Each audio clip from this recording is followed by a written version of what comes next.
Thank you for coming. It's not always at Brussels events that you have good participation. I think we're going to have a really good discussion today. My name is Tom Gibson. I'm the EU representative for the Committee to Protect Journalists. Welcome. This is the launch of the Council of Europe Journalist Safety Platform annual report launch. We are gathered here today to go over this report, but we're also gathered because we're all deeply worried about the state of press freedom in Europe. We are seeing severe backsliding in the rule of law in countries around Europe. And we've had these type of conferences in the past where we say that journalism is at risk. Well, I mean, we all feel it. And it's this toxic mix, isn't it, of the upending of geopolitics, Russia's aggression in Ukraine, the rise of far-right populism, the spread of disinformation, surveillance, this sort of normalization of attacks on journalists. And what we do in this report is to collectively outline the important trends of the year, cases and concerns which we think need to be flagged. For those not familiar with the platform, it is a unique accountability mechanism. We have 15 partner organizations who post alerts on the platform. It's a public space. These alerts are in relation to abuses of press freedom, and Council of Europe member states need to respond in writing to those concerns. And what we want is that they respond to our alerts, but they will also tell us what they've done to address the abuse. And you're going to hear from our speakers today, but it's our 10th anniversary. And we do have solidarity, and it's good, and we have to regenerate that solidarity as a press freedom community, because more than ever we have to be working together. We have to have a collective set of demands, and we need to be sticking up for journalists when they need us. Our work is about trying to get real action from governments and institutions. So in this vein, I'm pleased, before I introduce our panelists, to show a short video. This is a presentation from the fairly new European Commissioner for Democracy, Justice, Rule of Law and Consumer Protection, Michael McGrath. He can't be here this morning, but he offered to open with a few recorded remarks. Good morning. I'm delighted to address you as you launch the annual report of the Council of Europe Journalist Safety Platform. And I'm taking this opportunity to congratulate you on the 10th anniversary of the platform. Over the past decade, the platform has become an indispensable watchdog on press freedom, documenting threats and holding those in power accountable. Your work is more important than ever. Threats and attacks against journalists and media professionals are on the rise, and it's heartbreaking to see journalists facing so many challenges just for doing their job. The list of threats is long and disturbing. Physical and online attacks, especially against female journalists, unjustified arrests, spyware, strategic lawsuits against public participation, so-called SLAPPs, and a culture of impunity. We cannot turn a blind eye, and I want to thank you for your efforts to report on these attacks, raise awareness, and prompt action from national authorities. The platform is vital for addressing journalists' safety and media freedom in Europe, and I encourage Member States to work with you to resolve your concerns effectively. You can count on my commitment to supporting and protecting independent media. As you know, the Commission monitors developments relating to media pluralism and freedom across all Member States in its annual Rule of Law report, and we use data from the platform's alerts to inform our recommendations to Member States on how to strengthen the safety of journalists. The 2021 Commission recommendation to strengthen the safety of journalists and other media professionals also uses data from the platform. I would encourage Member States to work with the Council of Europe to set up frameworks and measures on journalist safety and to ensure such efforts provide the very real support journalists at risk need. In these uncertain times, with a war on our continent and massive disinformation campaigns and attacks on factual reporting, it's more important than ever to protect the key role played by independent media and journalists. In this aim, the European Media Freedom Act is a crucial piece of legislation. I am committed to ensuring it is implemented effectively so that the rights of media service providers are protected and the information space in the EU remains free and independent. We will work to make sure Member States are ready to apply it in full from August of this year. We also prioritise setting up the European Board for Media Services so that they can fulfil their tasks effectively. We'll also focus on the timely delivery of guidelines envisaged by the European Media Freedom Act. For example, the guidelines on the self-declaration functionality to be put in place by very large online platforms for media service providers. Down the line, we'll monitor any systemic issues that may arise, and if needed, we will launch infringement proceedings to ensure that the rules are respected. And there's ongoing work to ensure the implementation of the anti-SLAPP package. Beyond all of this, the new European Democracy Shield will give a special attention to the situation of media, be it its economic viability, the safety environment for journalists, the challenges and opportunities brought by AI, as well as stepping up media literacy. And not least, we will look at actions to incorporate the role of independent media as part of our fight against disinformation. As always, we will ensure that fundamental rights, such as freedom of expression, are protected at every stage of our actions. It is a delicate balance, but we're committed to getting it right. You are vital watchdogs of our democratic systems. Your role will be crucial to keep the public informed with correct information based on facts and not fiction, and to hold those in power to account. Let us continue to work together to ensure that our democracies remain free from interference and that journalists can work without fear of intimidation or harm. Thank you. And we would like to thank the Commissioner for it. In order to address this backsliding, we're going to have to see more political leadership. And we're going to be renewing that message today to the institutions of the Council of Europe, the institutions of the European Union, and then all the member states. How is this press conference going to work? We're going to have two panels. We have a mix of platform partners who are going to talk about the report and the work of the platform. And we also have journalists from Georgia, Malta, Ukraine and Serbia who are going to be talking about their work and their story. We're going to hear the presentations from the speakers, so we're going to go in chronological order. And then at 11:05 more or less, we're going to change panels. We will take questions. We look forward to having a discussion and a debate. For those people online, I have written in the comments box. I invite you to use the chat function, and please state who you are, your organisation and outlet, and make your question targeted to one of the panelists. So on the first panel, we have Nicholas Williams, who is the Policy and Campaigns Officer at Index on Censorship.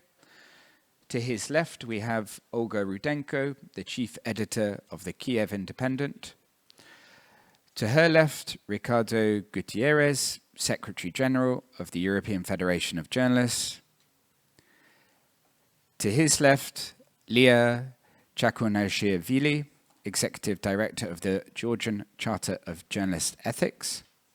And then at the end, but certainly not last but not least, Oliver Manikel, the Head of Europe Advocacy and Programmes at the International Press Institute.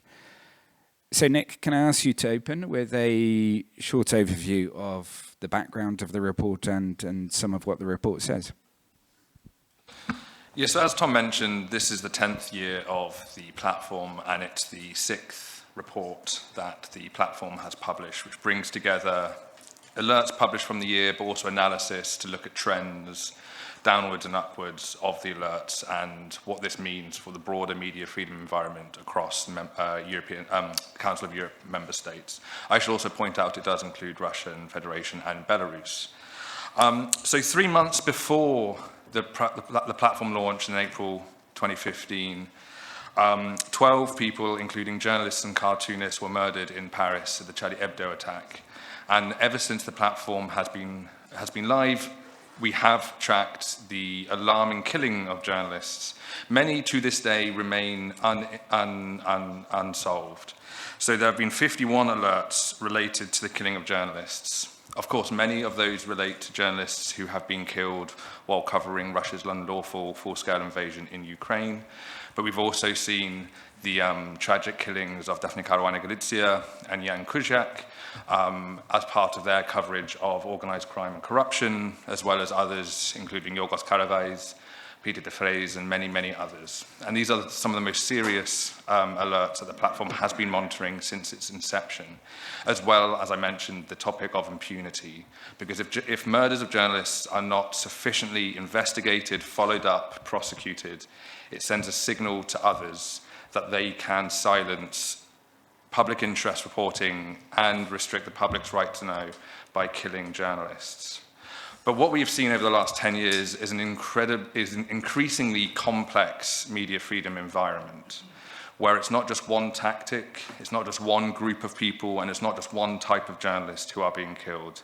There are very few beats that remain unrestricted through a wide range of threats, whether that is physical attacks, whether that is assassinations, whether that is online harassment and smear campaigns, the unlawful use of surveillance technology such as Pegasus or Predator, whether that is the use of slaps and other abusive legal threats aimed at stifling journalism or just preventing the journalists from carrying out their work because they have to mount a defense in court.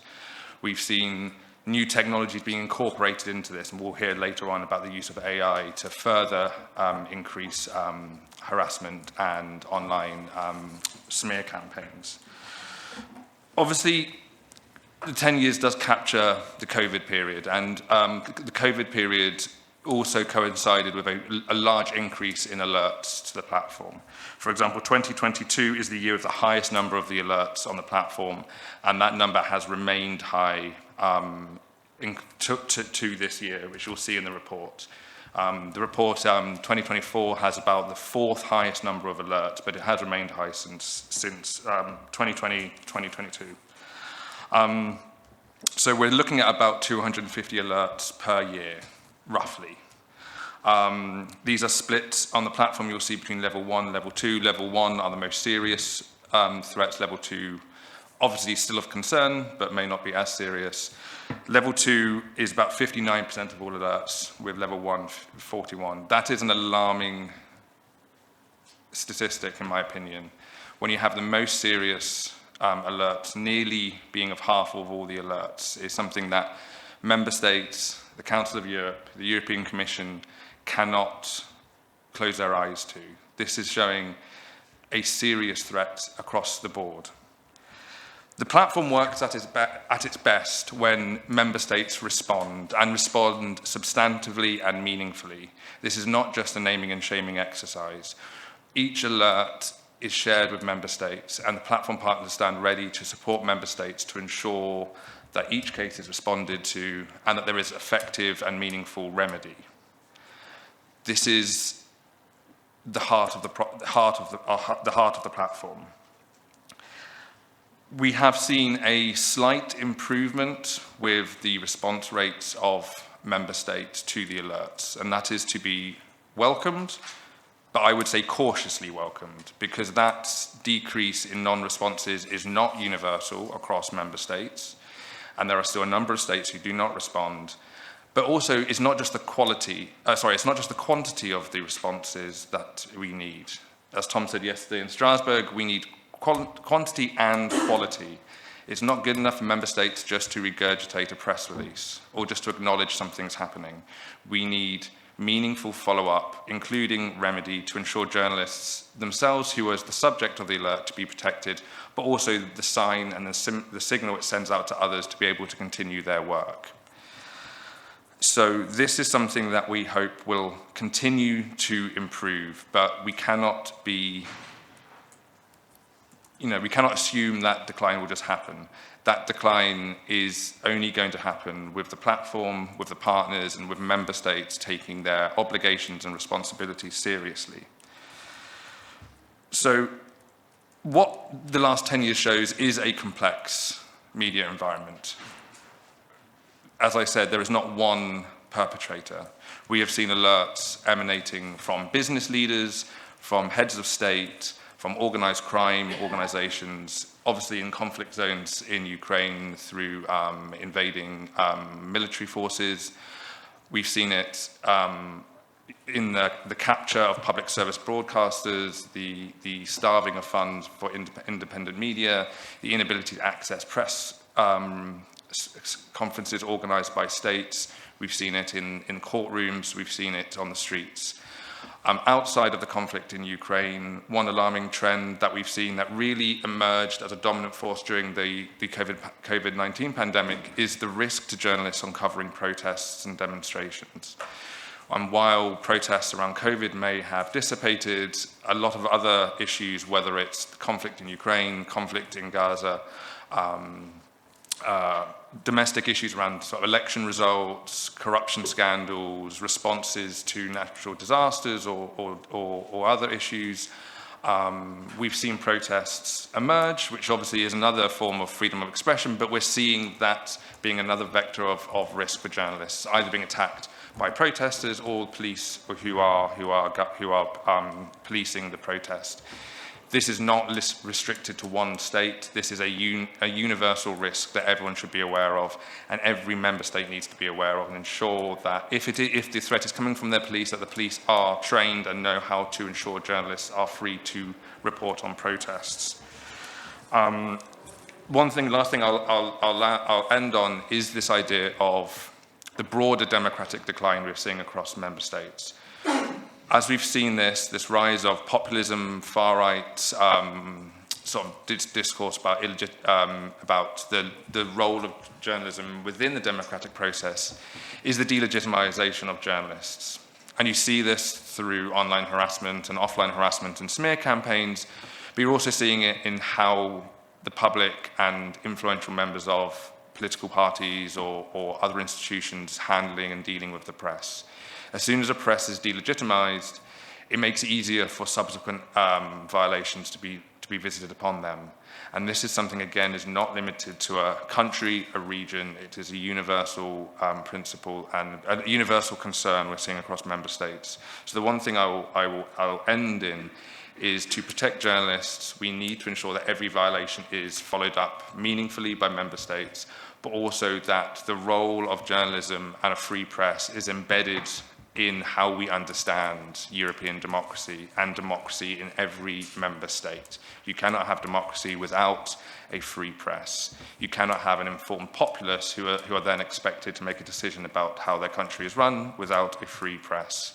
And over 10 years, we are seeing a splintering and an evolution and a development of the tactics being used to target journalists, and that is something that we need to be alert to. And the platform remains Europe's best tool to be able to respond to this, because we're not looking for the same type of alerts. We respond to every alert that we find, and we see this evolution of tactics, this evolution of the motivations towards attacking a journalist. So we need to be vigilant, and the platform is that vigilance made manifest. Thank you, and I'll pass on to Olga to talk about her experience in Ukraine. Thank you. Yeah, thank you.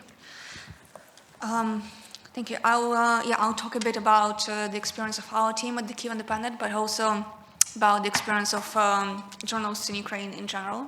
And I was trying to, as I was preparing, I was listing these threats to media and media freedom that Ukrainian journalists have, and I stopped at four main ones, four sectors with bullet points for each one. So, as you all know, the first and most immediate threat to media in Ukraine is coming from Russia, naturally.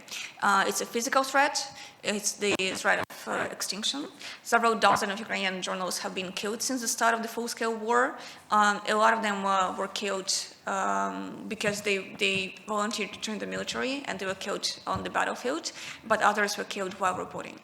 And I want to mention the case of a Ukrainian journalist named Victoria Roshina, who about 5 months ago was killed in Russian captivity. And I say she was killed because even though it was initially reported that she died, there is now evidence that she was tortured while in captivity. And it is pretty obvious now that she died not from natural causes, but from many, many months of torture. She died 5 months ago, and her body has not yet been given to her family. And there are reasons to believe that is because Russia wants to conceal the evidence of torture. And her case is very, very important and very telling because Victoria was a 27-year-old Ukrainian freelance journalist who risked her life to go to the occupied territories, to the territories of Ukraine occupied by Russia, to report from there. And as you might know, it's extremely hard to get any information about what's going on in the occupied territories. We are very careful when we get information from there. It's usually through some intermediaries who are talking to people there, and they know safe ways of communication, because it is dangerous for people for people who live in the occupied territories, even to have certain applications on their phone, like if they have Signal, for example, like that's, if their phone is checked in the street and the Russians see that they have a phone app for secure communications, they think maybe this is because they're talking to Ukrainians. And it is extremely dangerous to anybody there to share anything with Ukrainian journalists. So we are very careful when we obtain information from there. It usually comes from, as I said, either through intermediaries, or we talk to people who have just left occupied territories, who have fresh information about what was going on there, but their own life is no longer in danger. And and Victoria wanted to shed light on what is going on there in this in the places that are so hard to be at and so closed off to the world. And Russia made her pay for this. Because to Russia, she was an existential threat. She was a journalist who was trying to tell the world how Russia is really treating people in the occupied territories. So Russia made her pay for that. And it's a reminder, I think, especially now as we're talking about negotiations and concessions to Russia and about conceding territory to Russia, the big thing that is often missing from this conversation is that it's not just about land, it's not just about territories, it's about people there, and conceding territories to Russia means subjecting people to torture, means basically death sentence for many, many people who will go through Russian torture chambers, of which there are plenty in occupied territories. And it's very important to remember about it now, as Ukraine is being pushed into considering concessions to Russia. Another way, of course, that Russia has been a threat is through attacks on Ukrainian territory. And somebody asked me just now before this panel how the situation is in Kyiv. Is it quiet now?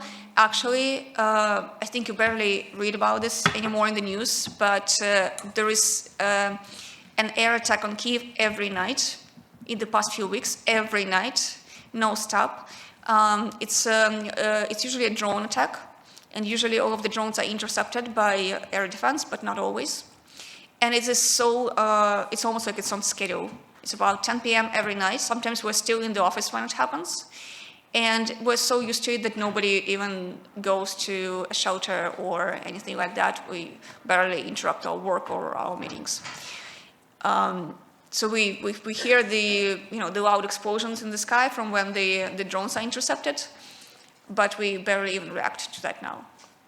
But that's Kyiv. That's Kyiv because Kyiv has air defense. In other cities like Kharkiv, Kherson, it's much worse. And it's much more difficult for Kharkiv, Kherson, Sumy, Zaporizhia, some of the cities that suffer very much from air attacks of Russia every night.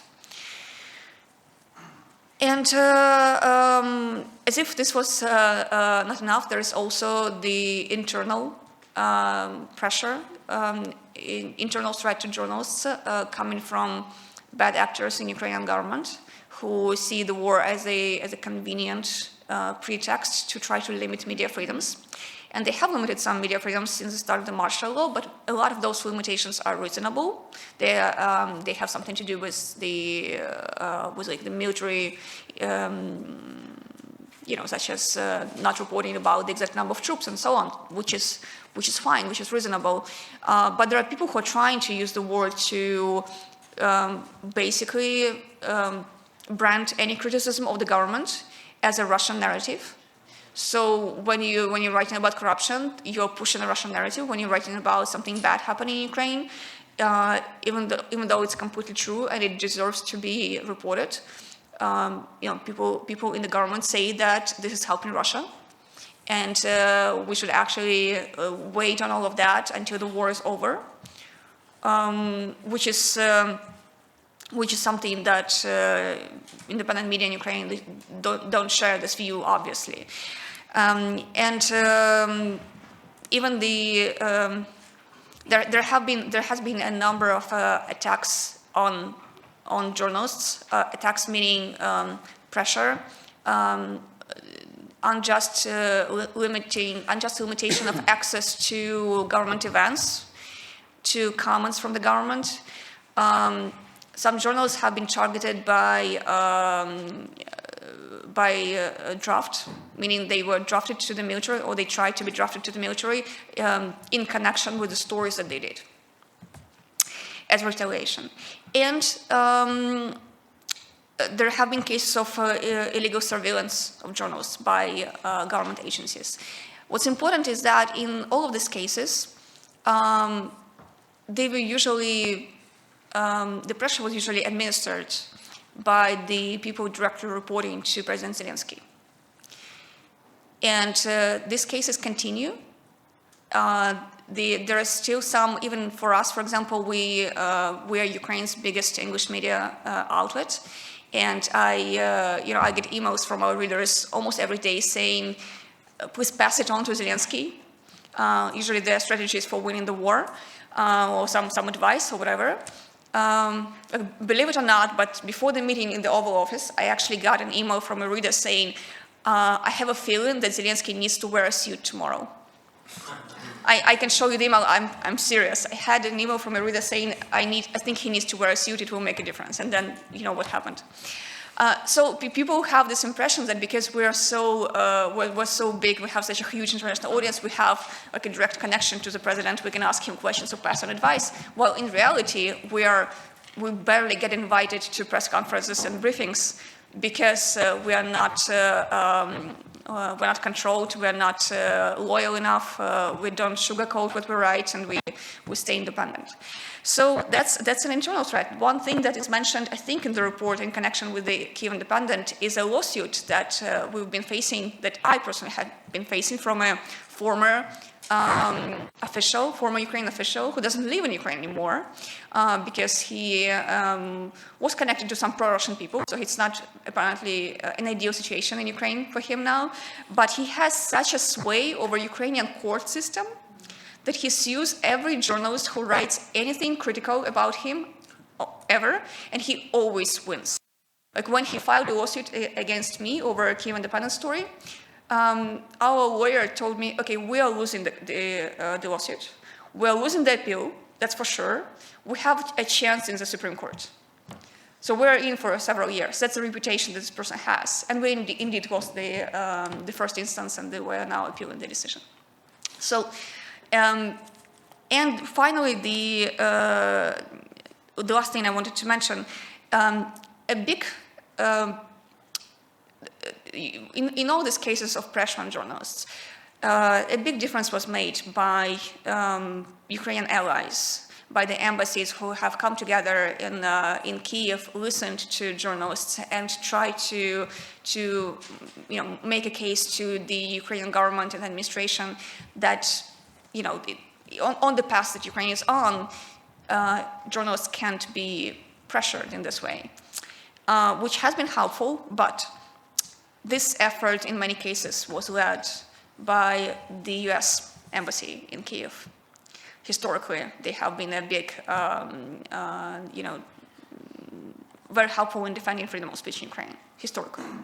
As we all know, the United States is taking on a bit of a different vector now, which also undermines one of the side effects, one of the many side effects, is that I'm not sure that Ukrainian journalists are going to have this ally anymore. And of course, the way that US aid was cut abruptly, I think it was a month and a half ago as of this point, right? A lot of Ukrainian independent media, they had their funding cut overnight. And for some, it was 30-40% of the budget. For others, it was 90% of the budget, just cut overnight. And they have no way to replace this money quickly. And so these are the three vectors, the three directions from which these threats are coming for Ukrainian journalists now, from Russia, from inside, and now from the US.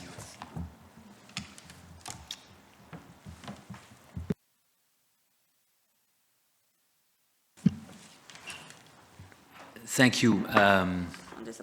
I'd like to focus on one of the key findings of this annual report, which is the rise of what I would call the mass targeted violence against journalists in Europe.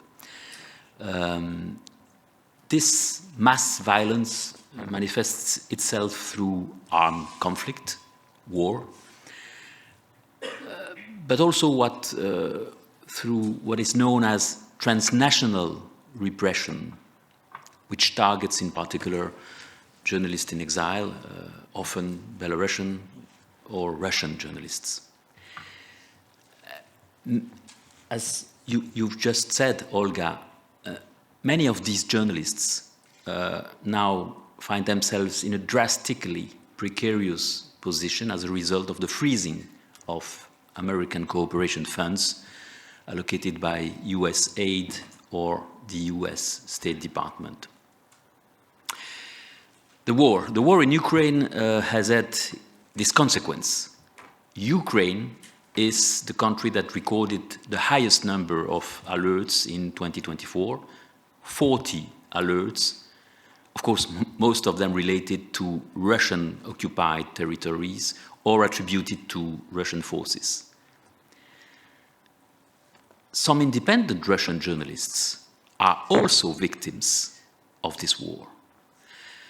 Victims of censorship, victims of draconian laws criminalizing journalism. By December 2024, at least 29 Russian journalists were imprisoned. 6 of them are behind bars on charges of disseminating so-called fake news or discrediting the Russian army. On the Ukraine side, in December 24, the Parliament, the Rada, debated a bill proposing 8-year prison sentences for publishing confidential information during wartime. And we know as journalists what this kind of law could be misused to target journalists, in particular investigative journalists. You'll see in the report that at least 5 Russian journalists in exile were targeted in 24 by Russian criminal charges or Russian investigations designed to intimidate or discredit them. All of them have been targeted with charges related to their reporting on Russia's invasion of Ukraine. And this year, we are devoting a chapter in the report to a new phenomenon linked to the growing number of journalists in exile in Europe, mainly, as I said, Belarusian and Russian journalists, transnational repression.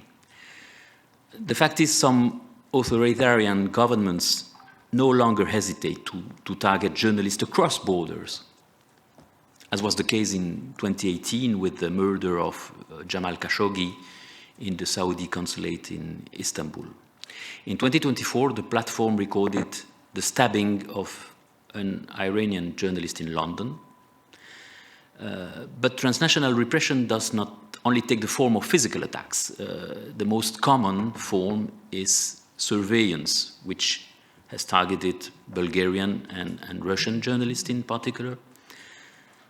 Some governments also abuse Interpol alerts to have a journalist arrested, as happened to the Belarusian journalist Andrei Gnot, who was arrested in Serbia at the request of the Belarusian authorities. Also to the Azerbaijani journalist Afgan Sadigov, who was arrested at the request of the Azerbaijani authorities. This is really worrying. I just discussed it before the press conference with our affiliates in Belarus. Some governments, there is now a kind of alliance, collusion, I would say, between governments to repress journalists by using legal instruments, security instruments. And that's rather new in Europe. That's commented in the report. I will conclude with what you said, Olga, the situation of many journalists and media in exile or media opposing authoritarian regimes was already very difficult in Europe. For some, it has become dramatic since President Trump's decision on 20 January to freeze thousands of USAID foreign assistance grants and awards, including funds allocated to Ukrainian and Belarusian media. But this will probably be part of the next annual report.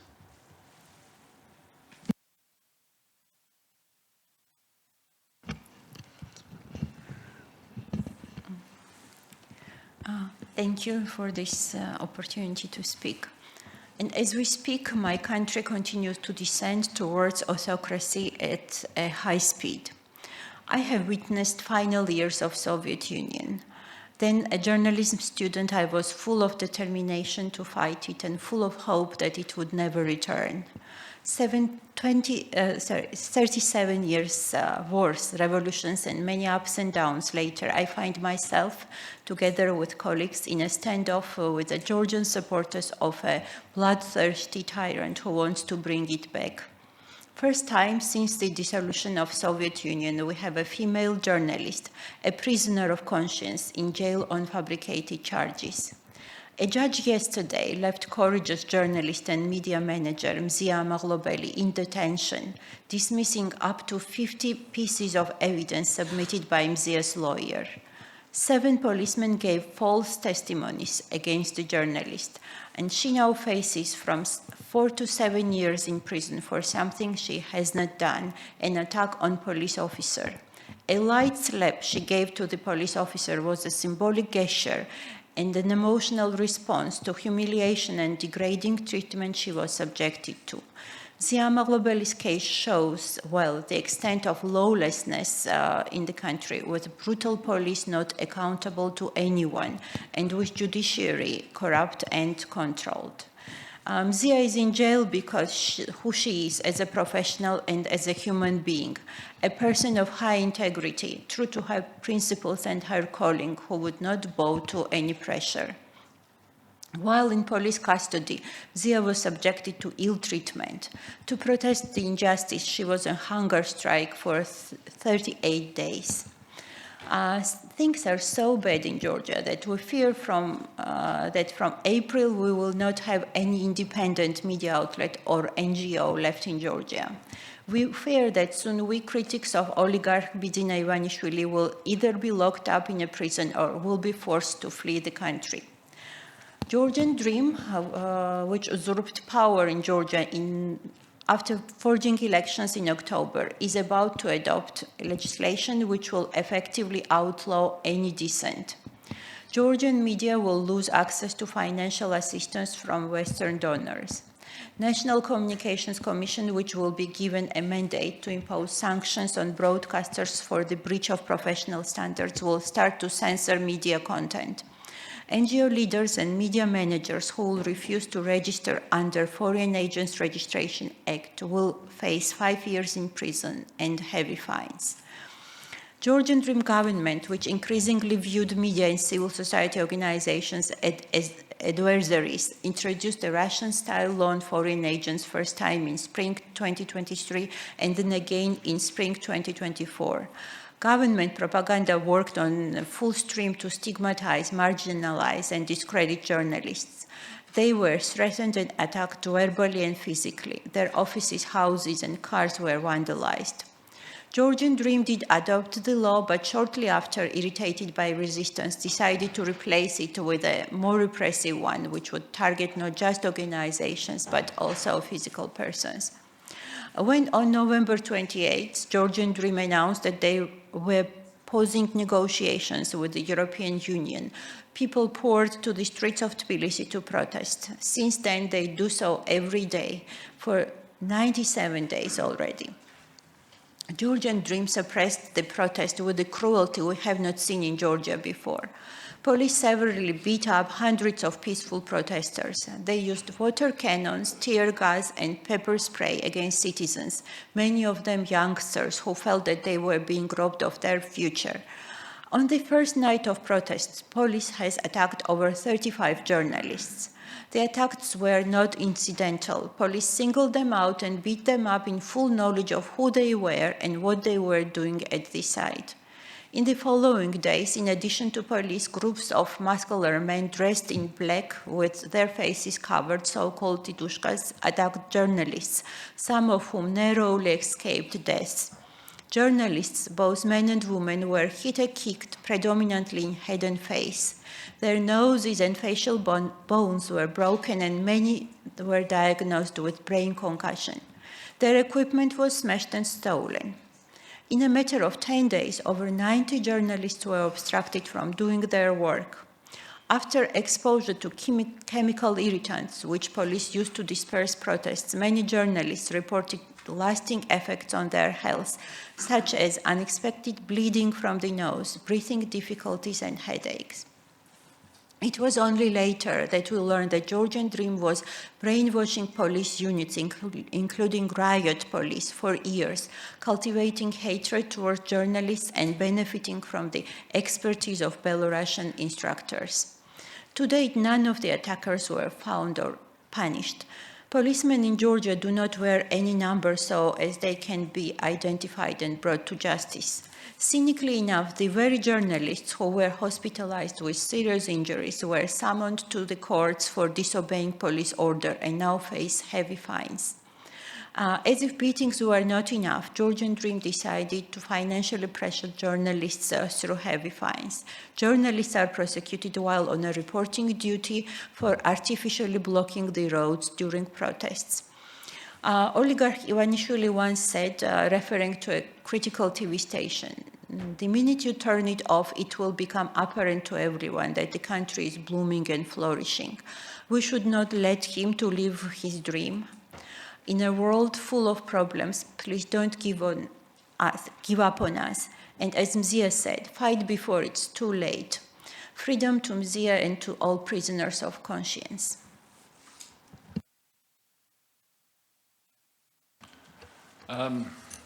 Thank you. I have to say it's really sobering and humbling to be sat on this panel, listening to you, Leah and Olga, about the situation in Ukraine and Georgia, and it goes to show how, despite the geopolitical turmoil that we're facing, Europe absolutely must not give up on our colleagues in these countries. If we give up on journalism in Georgia and Ukraine, what hope do we have that our leaders will protect journalism inside the European Union? This is crucial. Look, I want to focus on a country a bit closer to home, Slovakia, which for 2024 is probably the country within the European Union that has suffered the most rapid deterioration in press freedom. There too, journalists are operating in an extremely hostile political environment, subjected to smears, to disinformation campaigns, to harassments, to threats, and there remains the ongoing problem of impunity with the lack of, with still the failure to fully convict those responsible for the murder of Jan Kuciak and his fiancée Martina back in 2018. But what we've seen in 2024 is that the government has also sought to emulate the strategy of media capture that has been perfected by the Fidesz government in the neighbouring Hungary. Now, media capture consists of four main actions: the political takeover of public service media, the political takeover of media regulators, the misuse of state funds to reward government friends in media and to punish government critics, and the misuse of government influence to facilitate the takeover of private media by their political business allies. And Slovakia's government has targeted all four of these instruments in 2024. Most dramatically, it closed down the public broadcaster, not for long, just for a day. In fact, all they really did was to change its name, change its legal status. And why did they do that? In order to empower the government to immediately fire the Director General Luboš Mačaj on the 1st of July, and then to be able to impose the government's own allies onto the supervisory boards of the public broadcaster and therefore secure its political takeover. Secondly, Robert Fico, within weeks of becoming Prime Minister at the end of 2023, threatened to withdraw state advertising from independent media, singling out the most important and most credible private news broadcaster, Markiza TV. Only 3 months later, in January 2024, Markiza saw a crisis in its newsroom as journalists protested against changes of editorial practice which they claimed or believed were implemented as a result of direct government pressure. Markiza denied this. Nevertheless, most commentators have detected a softening of the news agenda, and the crisis has certainly damaged the station's reputation.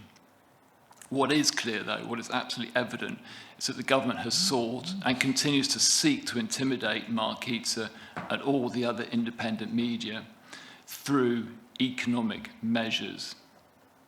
Meanwhile, there are no instruments for ensuring the fair and transparent distribution of state advertising, so it is impossible to verify how state funds are being used to reward or punish media to create a pliant media environment. Thirdly, the Penta Investment Group, which is a very large financial company that's closely allied to the Smer governing party and which used its media to campaign heavily for Smer during the 2023 elections, has since expanded its media stable by purchasing the largest tabloid newspaper, Novi Čas, giving it near full control of the country's tabloid market. Now, this development reduces media pluralism, but it also fulfills the government's aim of ensuring its allies dominate the media sector. Lastly, in November, the government announced plans to reform the structure of the media regulator so that in future, all major decisions will be taken by one person, the president of the board. And the rest of the board, the 9-person boards, its role would be reduced to hearing only appeals against those decisions. Now, such a structure, if implemented, would make the regulator much more directly dependent on the government who appoint the president. Now, somewhat ironically, in the justification of these reforms, the government cite the European Media Freedom Act and the need to come into alignment with the European Media Freedom Act to do this. Of course, the reforms do exactly the opposite. So what is to be learned from this? As EU member states roll out the European Media Freedom Act and introduce measures to tackle media capture by improving the independence of public media and regulators, by ensuring transparency of ownership and the distribution of state funds, and introducing media pluralism tests for media acquisitions, the European Commission must be absolutely vigilant that this process is not abused and that governments do not simply comply with the letter of the law, but also the spirit. EMFA has the potential to be a game changer in protecting media pluralism and editorial independence across Europe. But to succeed, firstly, the EU must demonstrate the political will to robustly challenge governments that fail to comply. And secondly, the media community, stakeholders, you, us, it is up to us to maximise the use of this new regulation to hold our governments to account and the EU to impose the standards set out across Europe. Thank you very much. And I would like to also reiterate the comments made by Oliver about Olga's presentation and Leah's presentation. What we want to do with this event is bring the voices of journalists to the discussion. We're here to defend them. I want to now create as much space and time as possible for questions. We have received a couple online, and so give the audience a bit of time to think about the questions you would like to ask. The first question is from Renate Gensch, who's a member of the National Board of the German Journalists Union and member of the Freelance Rights Expert Group of EFJ. Can you answer why only Sweden and Switzerland, which, as you know, is not part of the EU, still have no action plans for the safety of journalists in the 27 member states, even though it was already discussed in 2015? What are the reasons? I'm going to give Nick a second to think about that. We have another question as well from Samantha Agra. Why was Italy chosen as one of the countries in focus? And I'm going to direct that question to Ricardo, if I can. Now, whilst they're thinking about responding, do we have a couple of questions from the audience? We'll have the man here first, and then at the back there. Thank you very much. I'm Roland Papp from Népszava, Hungary, and I have a question, about Hungary and the Sovereignty Protection Authority, which has been established. Officially, their role is to protect Hungary from foreign interference, but what we've seen in practice is that they've been looking into the work of media outlets, and what do you think about it? How do you evaluate that? And also, what can any institutions or you do about it to protect the journalists and their independence?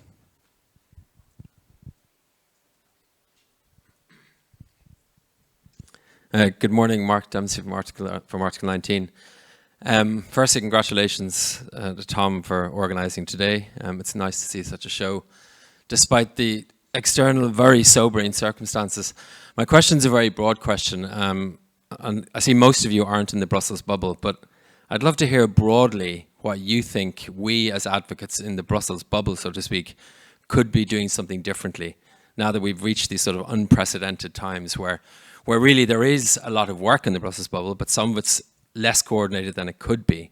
But what topics would you think that we should really focus on going forward? Thank you very much. If I can just do a little bit of moderation here with the Hungary question, Oliver, if you could take that up. And I would invite all the three other panelists who aren't part of the Brussels bubble to respond to that last question. Thank you.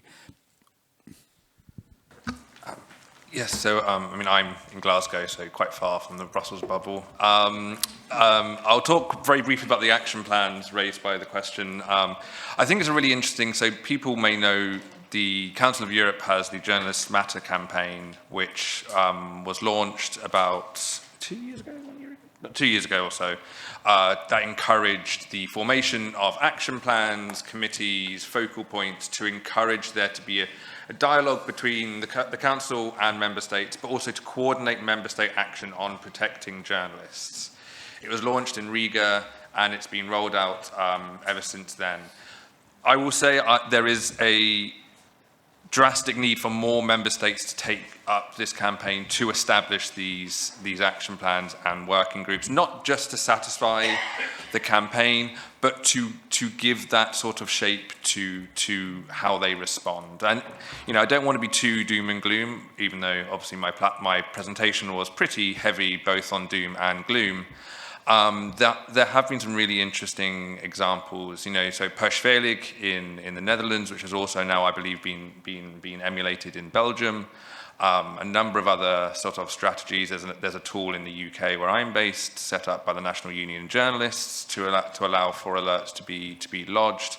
And a number of countries that are responding in different ways, because obviously there's not one way Member States can respond to these concerns. You know, we always encourage Member States to learn from the expertise they have in their country, both from newsrooms, journalists, freelancers, but also trade unions, which I think she was part of, the German trade union, and obviously with EFJ's membership across the member state. There is a lot of expertise and knowledge, and these focal points and action plans can help bring that together, add direction, and also direct state attention. It's not just enough for trade unions and civil society and journalists to be talking about it. We need there to be more coordination with member states. So while I think very cautious as to the opportunities that this campaign does afford, it needs to be taken seriously by member states. I believe there's only about 7 action plans established across Council of Europe member states. That's not sufficient. Many of those were actually established before the campaign. So again, we've been calling for member states to take this report seriously, and they need to take this campaign seriously, because there has been progress. We have the EU anti-SLAPP directive currently in the transposition stage, and we have the Council of Europe draft recommendation on SLAPPs. Well, not draft, sorry, the actual recommendation on SLAPPs. So there's been progress on certain topics, and obviously we're talking about MFER as well. This also needs to be matched by these structures that can be put in place to ensure that journalists are protected. In terms of the Brussels bubble question, one thing I think is always really important is ensuring voices like Olga and Leah are part of the policy discussion. It's not enough just for us, you know, to talk about it. Journalists are their own best advocates. You know, we can support in scheduling meetings, knowing how the systems work, but ensuring that it's not just us talking on behalf of others, that journalists can advocate for themselves. Because we have seen, you know, countries like Greece, for many years was not a country of significant concern, but we've seen over the last sort of 5 years that status changed drastically, and obviously Oliver's also talking about the situation in Slovakia. So that would be my recommendation. Sorry. It's okay. I'm going to have to do a bit of moderation. That answers should be about 2 minutes if we can, because we've got the next panel. Olga. Off your mic. I can try to give a brief answer on the Brussels bubble. So first of all, I have no idea how Brussels bubble works. I'm very far from it. I'm extremely confused about the whole setup of all the EU bodies and everything. But a couple of things from what I know. So from the challenges and threats to Ukrainian journalists that I listed, obviously the Brussels bubble can't do anything about Russia. But with the US aid freeze, I do think that Europe needs to step in and try to replace some of that, and as much as possible. There's already some EU funding, EU donors funding some independent media in Ukraine, but the problem is that they can't move quickly. They can't step in quickly to replace the funding that media outlets lost because of the cut of the US funding. And if there is any advocacy that can help them moving faster, maybe maybe to set up additional emergency funds for them, that would be great. Just to clarify, I'm not asking for myself. Our media outlet was one of the very few, if not the only one in Ukraine that didn't suffer from the cut of the US aid, because we were not getting any grants. We are supported by our readers, but a lot of great independent media in Ukraine, investigative media, local media, the kind of media outlets that are the heart of their community in the places that are targeted by Russian attacks every day, they're now in extreme danger of shutting down just because there are no funds. And the second thing, when it comes to monitoring internal pressure on media, pressure coming from the Ukrainian government, about a year and a half ago, I was in Brussels for some event, and I was talking to, again, as I said, I'm very confused about the setup of bodies. So let's say I was talking to an official in one of EU bodies who was monitoring media freedom in Ukraine. I'm not even trying to conceal his identity, I just literally don't remember. But he said something very interesting. He said, we know that in Ukraine recently, there was this very big investigative story that was published about corruption. And he knew the story, he knew the name of the journalist who did the story. And he said, we're watching closely what's going to happen to him in the next few months. We're focusing on this case. He knew exactly the journalist. He said, I'm going to be watching what happens to him in the next few months, because this is going to be an indicator of the state of freedom of media, like whether there is going to be retaliation against him. And I thought that's an extremely smart and useful approach to the situation, to focus on a specific case. And it was indeed very smart, because several months later, indeed, there was retaliation against the journalists, there was harassment. It became a very big scandal in Ukraine. And so that person knew what he was doing. So I think that was a very smart approach. Thank you. EU bubble question. We are based in the Residence Palace, the European Federation, so we are in the heart of the EU bubble. But I live constantly outside the EU bubble, because the European Federation of Journalists is a member-based organization, and we have 74 member organizations, unions of journalists and associations of journalists in 44 European countries. So I'm constantly in contact with them, and be sure we are really connected with the ground, I would say. Why Italy? We decided, the whole team, the 15 partner organizations of the platform, to focus on 3 countries. Why these 3 countries? Slovakia, Italy, and Georgia. Because we simply noticed a huge increase of the number of alerts related to these countries in 2024. So it's just a signal coming from the statistics. There are particular problems in these countries, and we decided to dedicate 3 chapters, national chapters, to specific countries in the report, which is not common. We've been doing so in the first and second report 10 years ago, and then we stopped. But we thought it was time to come back to a national approach, because there was some problems. And in Italy, we have still now 50 active alerts with very serious cases of physical attacks against journalists, but also a capture from the state, media capture, in particular RAI, the public broadcaster, is really under threat. Not only about its independence, but also its funding on the long term by the government. So that's the reason why we decided to focus on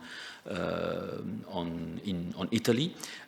Recently, we have a big spyware scandal the Paragon spyware scandal, which will be part of the next report, I believe, as well.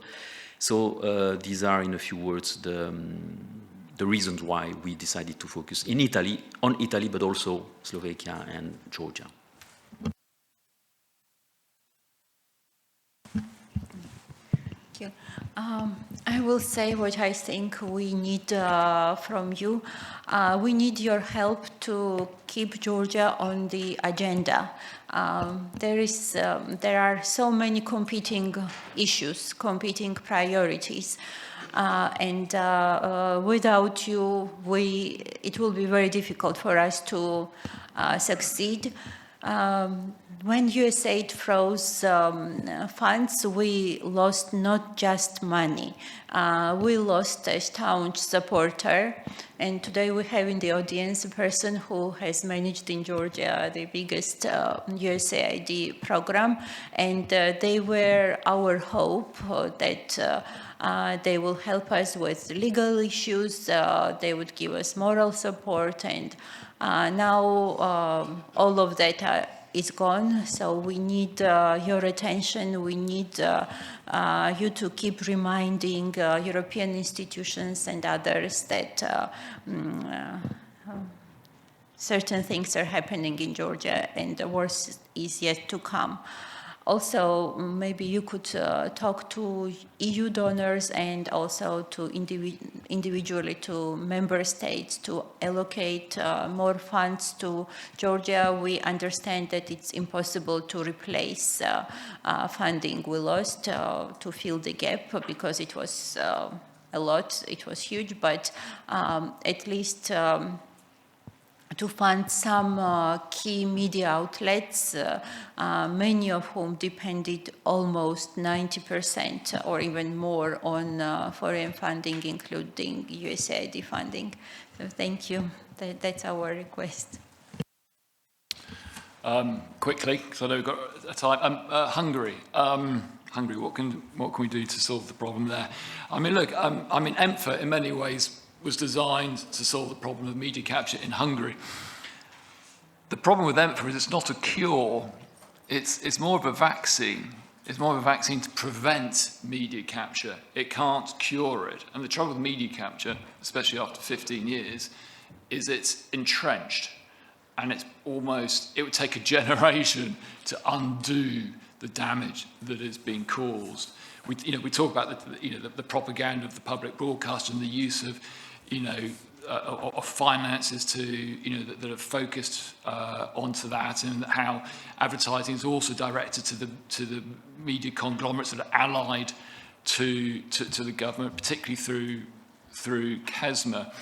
And we see how the independent media, who do an extraordinary job in Hungary at sort of keeping the flame of independent journalism alive, but they are absolutely squeezed economically. And this is the biggest challenge. And we know that many of those have been it's also severely hit by this USAID freeze. So these are all really big problems. But I think, and this then goes on to Mark's question as well, very briefly, if there was one issue that I think we need to prioritise over the coming years, it is solving the economic the failure of the economic market that props up media. If we cannot solve that, in the face of, the monopoly of advertising by the platforms, with the threat of the next wave of AI that's going to come through, if the EU cannot enforce the copyright directive so that content producers are being adequately compensated by the platforms.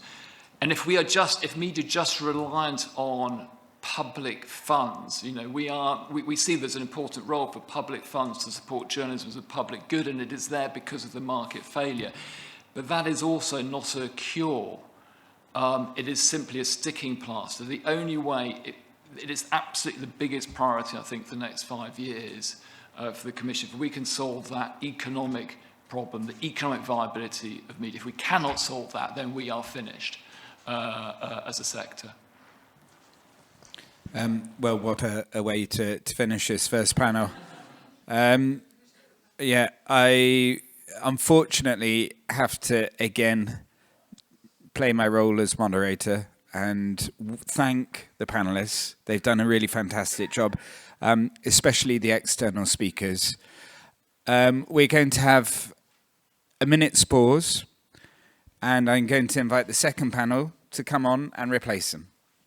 But yeah, if we could have a quick show of appreciation for our speakers. Thank you.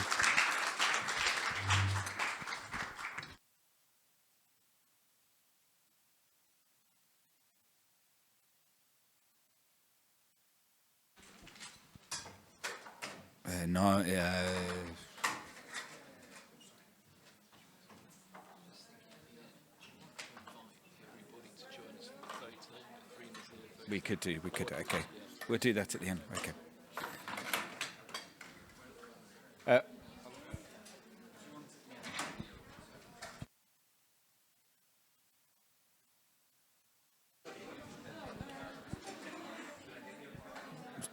Yeah, you have, okay. It doesn't matter. Hold on. Corinne, you're here. Julie, you're here. Dinko, you're in the middle, and then Emma and Fluter at the end. There we go.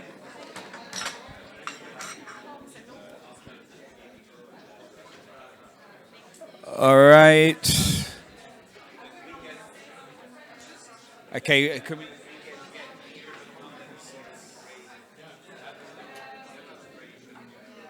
All right, I'd like to get started for the second panel, if we could, please.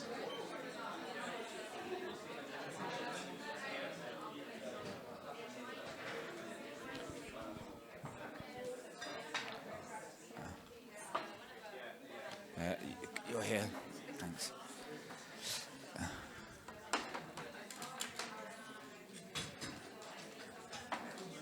All right. Okay, if everyone could take a seat, please, that would be fantastic.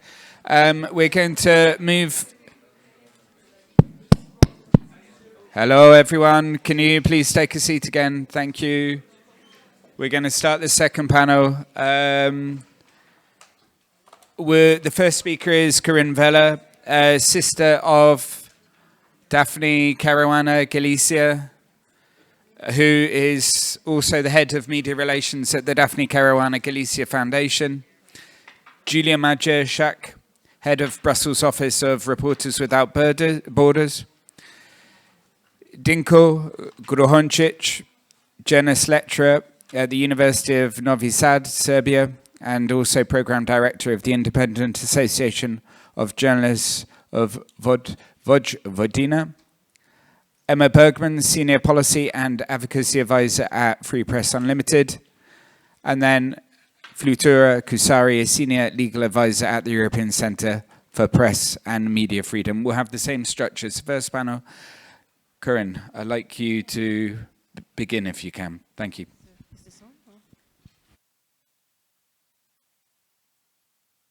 There. Okay.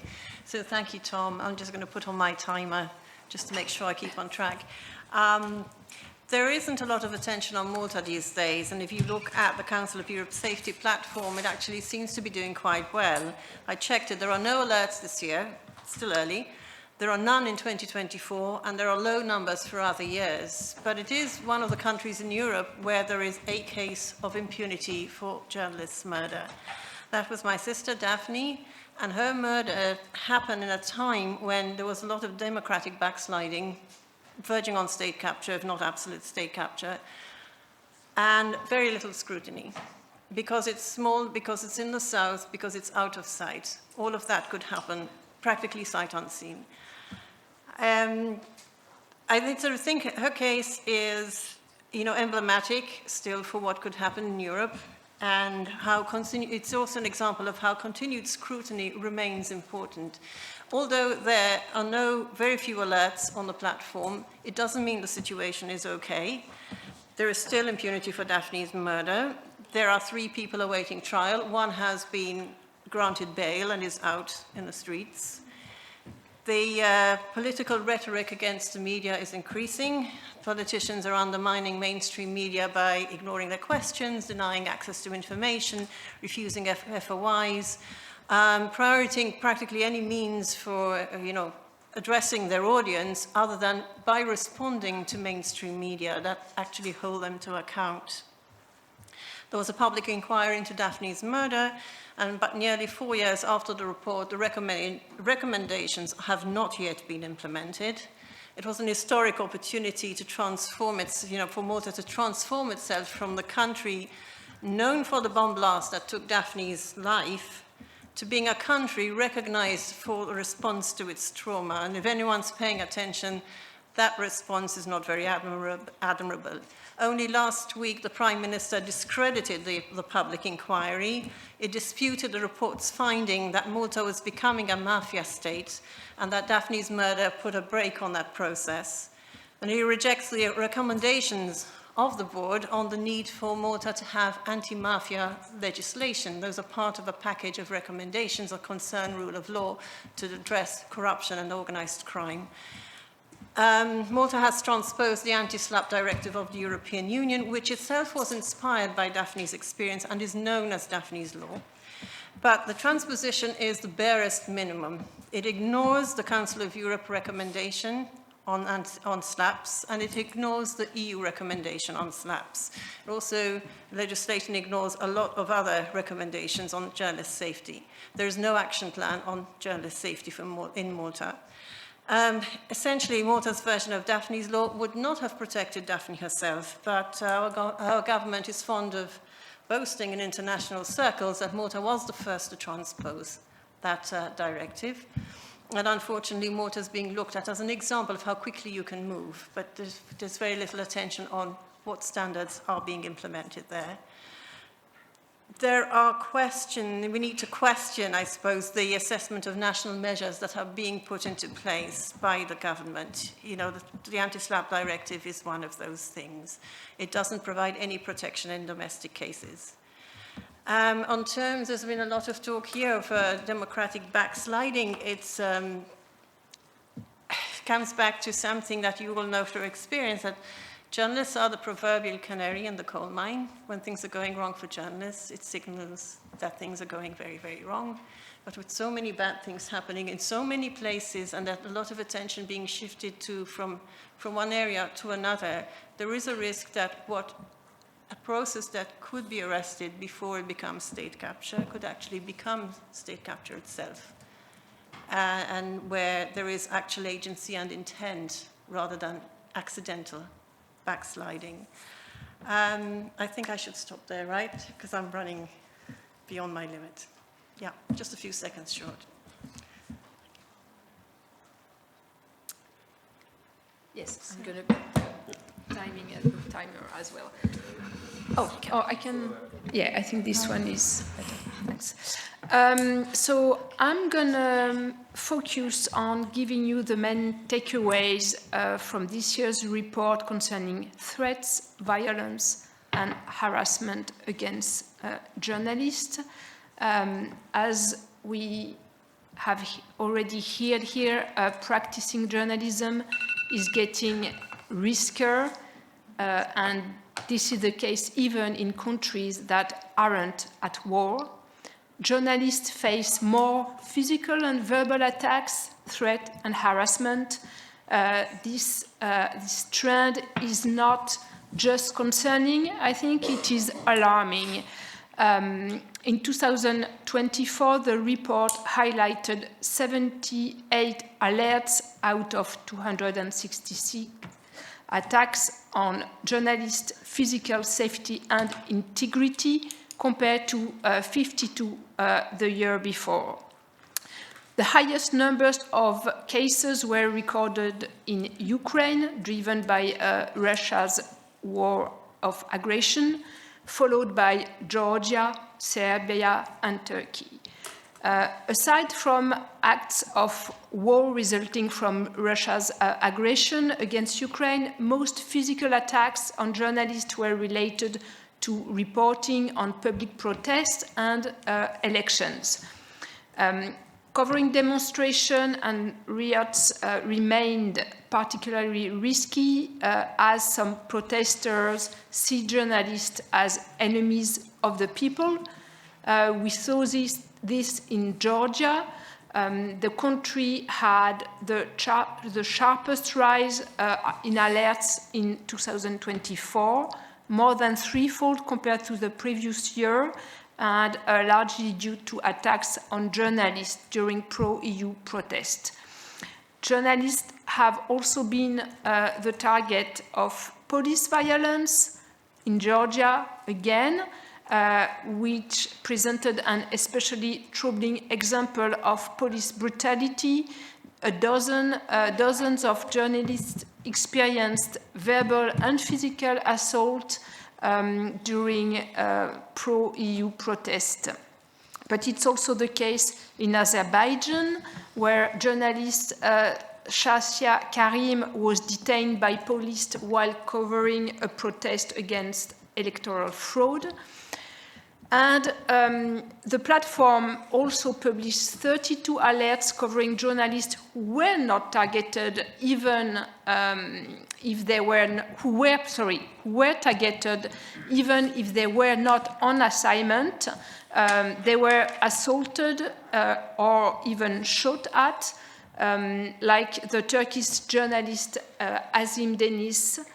And the other massive concern is harassment and intimidation. In 2024, 77 alerts focused on harassment against journalists, with Russia topping the list with 16 cases. And as you can, I guess, imagine, much of this harassment now occurred online. We had this campaign in Denmark where that was exposed by newspapers, saying that thousands of false advertisement campaigns targeting journalists on Meta platform. We also see that in many cases the involvement of politicians and friendly media outlet further exacerbate the situation. It is the case in Slovakia, where Prime Minister Fico called the media bloodthirsty bastards. It was the case also in Serbia, where two journalists, TV journalists, were subjected to a torrent of online hate instigated by politicians from both the ruling and the opposition parties. We have also seen for the first time the first cases of AI-generated manipulation. So AI-generated disinformation campaigns are now part of the harassment toolkit. It was the case in Slovakia again, where a deepfake audio clip was released ahead of the election involving a well-known journalist, Monika Todova, and a politician leader. Everything was fake, but was massively shared on social network. And another case was in Serbia, where a deepfake disinformation campaign was launched against journalist Stevan Josinovic. Sorry for the pronunciation. Yes? Okay.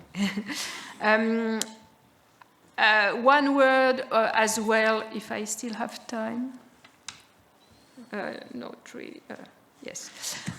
So the war in Gaza has also reverberated across European street and newsroom, and the platform documented numerous cases of harassment and threats against journalists covering this crisis, with incidents reported in Sweden, Denmark, Germany, Italy, and the UK, to quote some of them.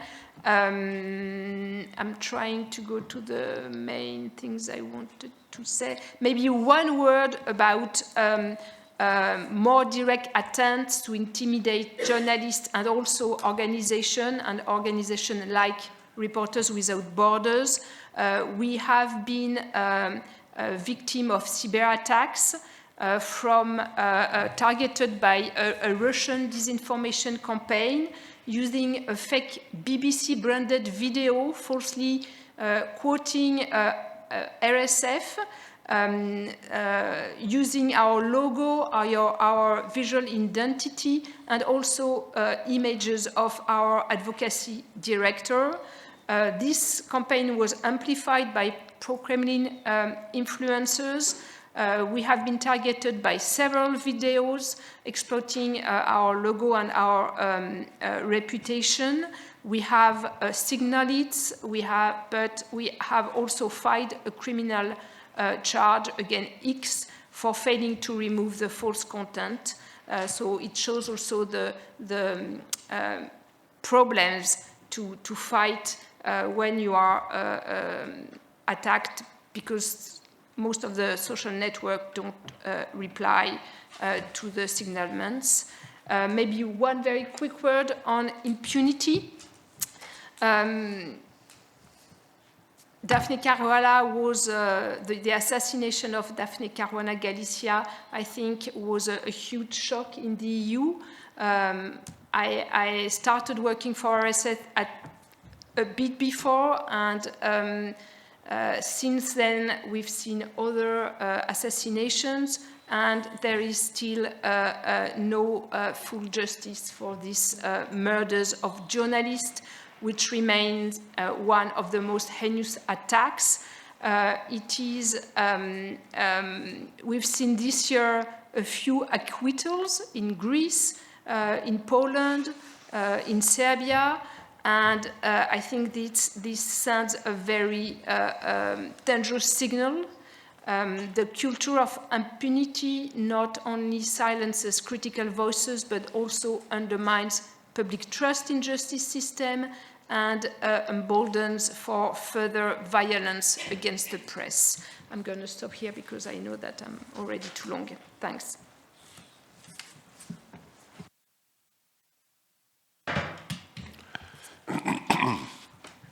Good day to everyone. I come from Serbia, a country where student and civic protests against the corrupt authoritarian regime have been ongoing for months. Hundreds of thousands on the street demand justice for 15 victims who died when the canopy of the newly renovated Novi Sad railway station collapsed. The regime responsible for the project tried to cover up its role, sparking mass outrage.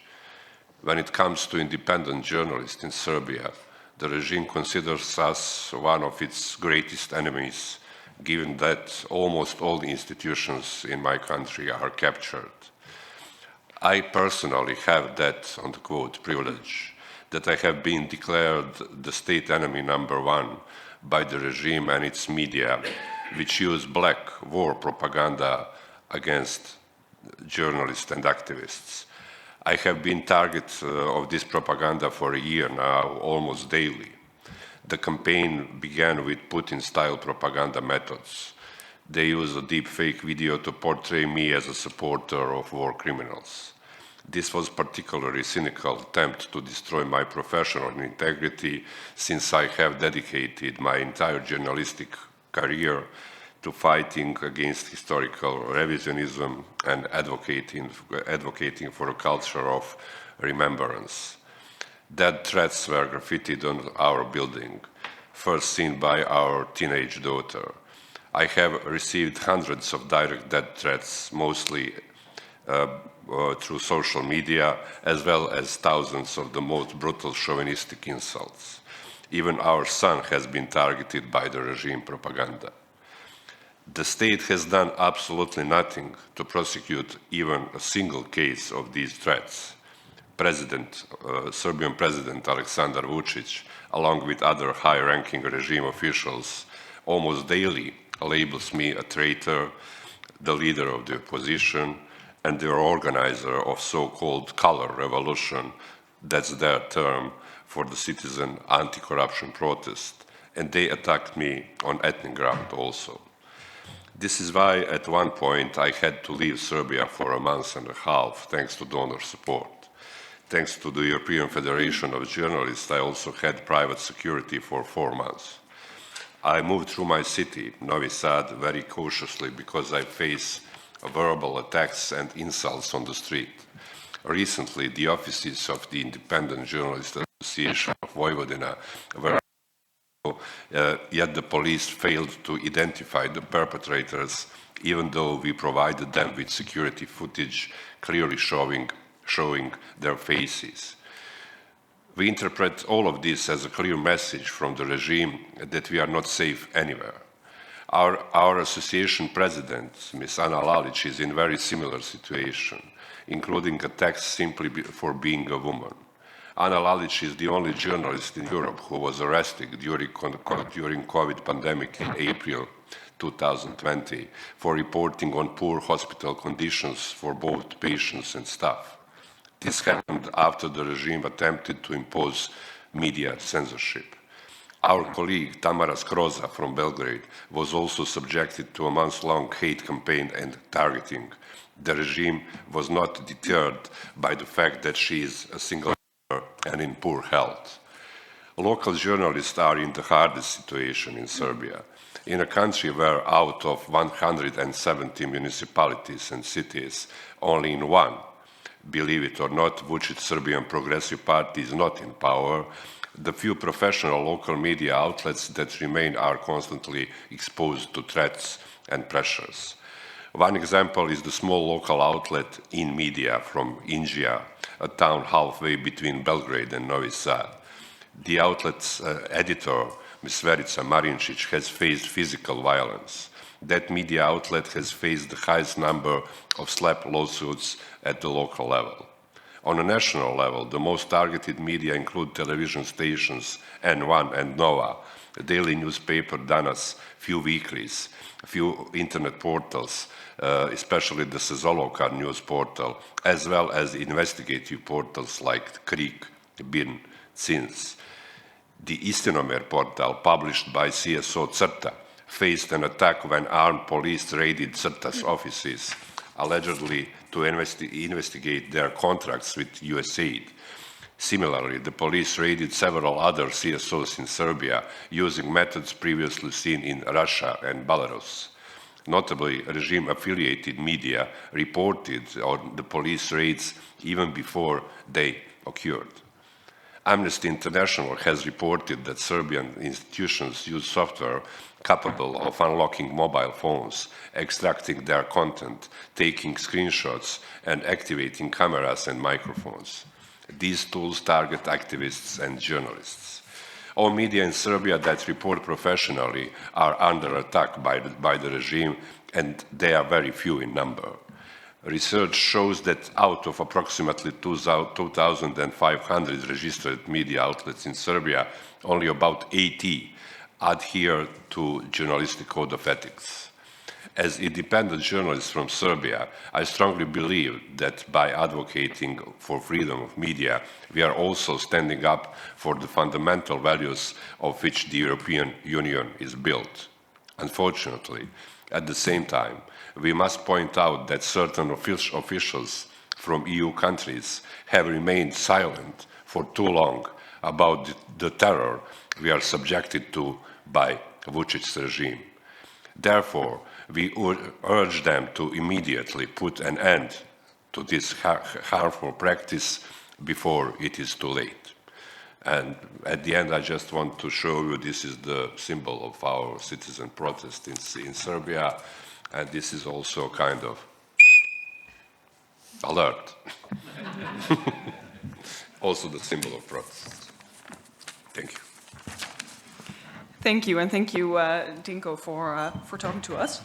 It has been brought up by a few speakers already today, and what I want to highlight today is the issue of the use of spyware against journalists and the surveillance of journalists by using spyware. This has been a significant concern for us since the spyware scandals in Greece and in Hungary in 2021 and 2022. But we see that in 2024, it continues to pose a very severe risk to independent media. Because of advances in technology, spyware is increasingly difficult to detect and is being employed more and more, not just by authoritarian governments, but also by democratic states. We've highlighted in the report a few examples, and I want to name a few of them. We've seen, for example, instances where 7 Russian and Belarusian journalists in exile in different Council of Europe member states, where their phones were infected with spyware. Another concerning development was the conclusion of the investigation in Greece of the Predator Gate scandal. We saw there that the government whitewashed the role of the security services and instead is prosecuting the journalists that are reporting about the Predator Gate scandal and the investigation, targeting them with SLAPP, strategic lawsuits against public participation, but also with police investigations and other threatening acts. The European Media Freedom Act addresses some of the concerns that we have for spyware, for example, by only allowing it in exceptional cases against journalists and making sure that it has to be authorized by an independent authority like the judiciary.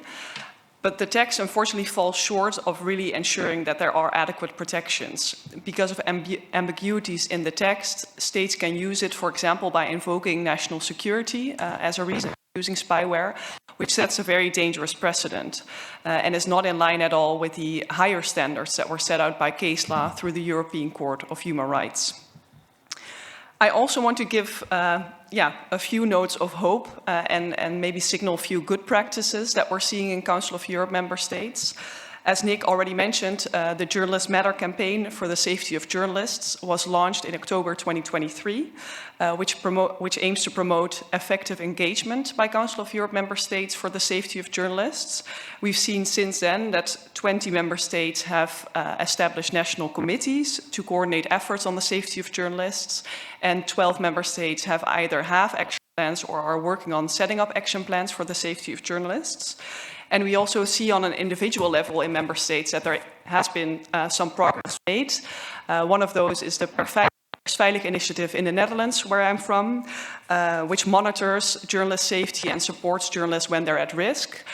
This has ensured that, for example, the police more quickly investigates crimes against journalists, but also that higher sentences are being given to perpetrators of violence against journalists.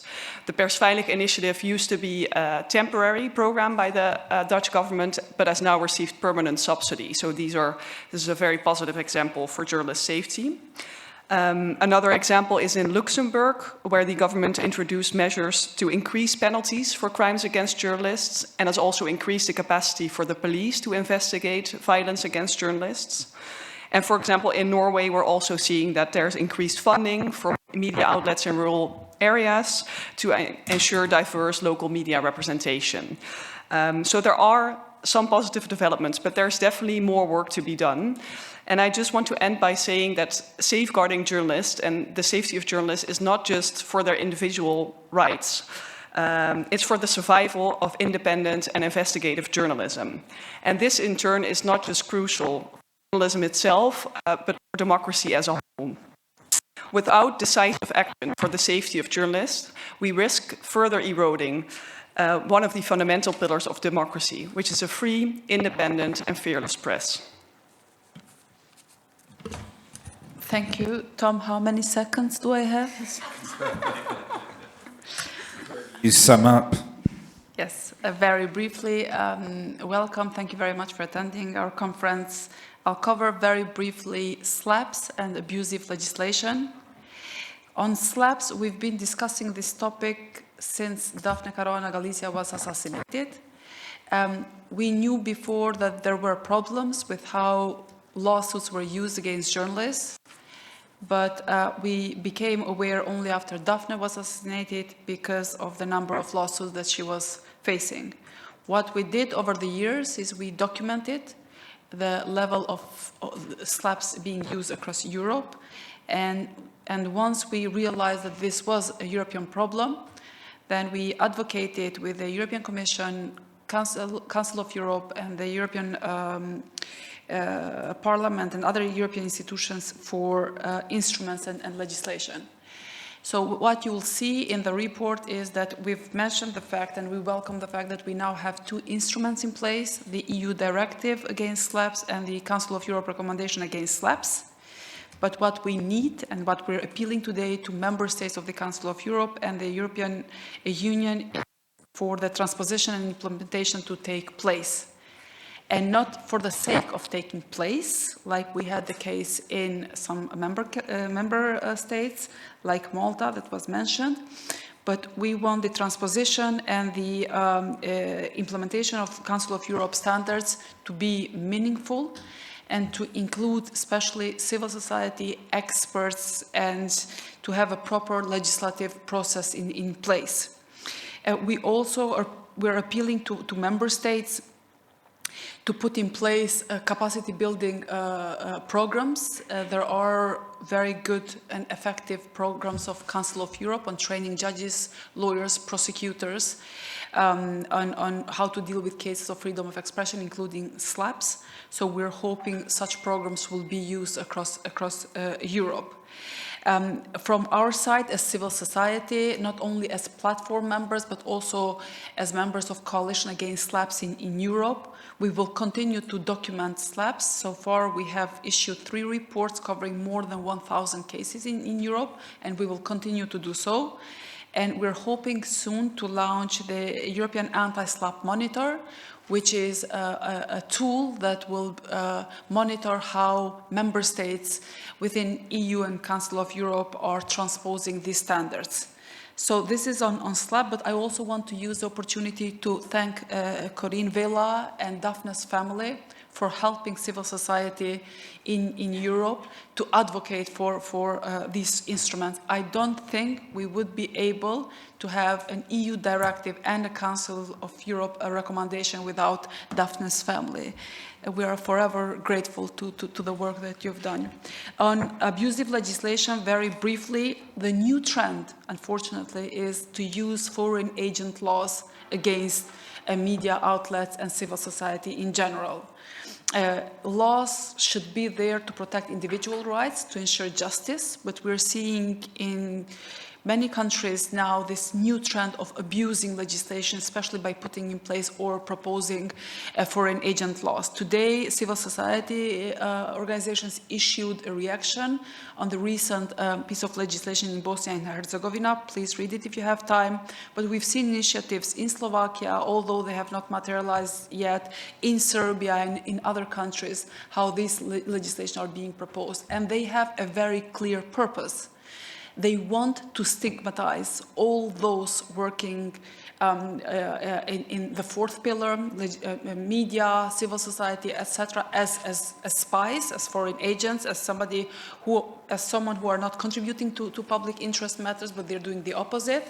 They want to add as much administrative burden, because this legislation comes with obligation, and sometimes for small media outlets, it's simply not possible to keep up with the requirement, and they want civil society organizations and media outlets to live under the constant threat of fines, which ultimately can end up in some media outlets being even shut down.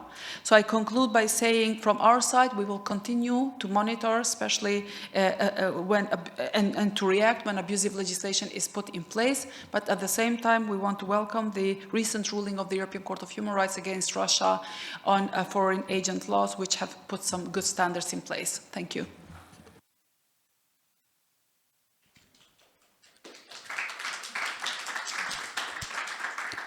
Absolutely. So we're now coming to the final part of the discussion. I'm going to open up the floor to questions. Do we have any more? The 2 questions at the back. Thank you. Thank you. I'll introduce myself just in case. Most of people know me. My name is Elena Chernevska. I work actually as EU advocacy for the RFS, an Azerbaijani founded organization, and I am lucky to know most of you. My question, first is a bitchy comment, and then an honest question. The bitchy comment is what I appreciate. This is massive work, but I was slightly grated by the fact that most of examples come east from Vienna, as we used to say in my previous employment, which is the OSCE. I think west of Vienna, there are enough examples which should be mentioned. And tying into what you, Flutura, said, I think I frankly see the implementation or discussion of foreign agents law, it's very limited. It's also limited to a particular geographic area. But what is a lot more difficult and I think threatening is the use or abuse of national security laws against journalists. And that is not precluded either by the DSA or the EMFA. And I know it's difficult, but I think something should be done about that. The honest question is, would the platform consider doing anything in terms of specifically highlighting safety of female journalists? Why I'm asking? Because all of you, like all of this brilliant panel, has had one or two examples specifically covering women. And I think this is so urgent. And now the RFOM somehow is slacking in that. There's the RFOM. They used to have it very high, but I haven't seen much coming from their part. So maybe it's time for the platform.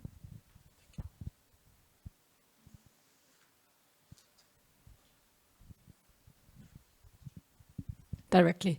Hello, thank you very much. Nora Würstelt, Human Rights House Foundation. Thank you very much for the presentation today. We at HRHF also cover freedom of expression in Eastern Europe, and I think many of the things you reported are not only true for journalists, but also other human rights defenders. I have a question.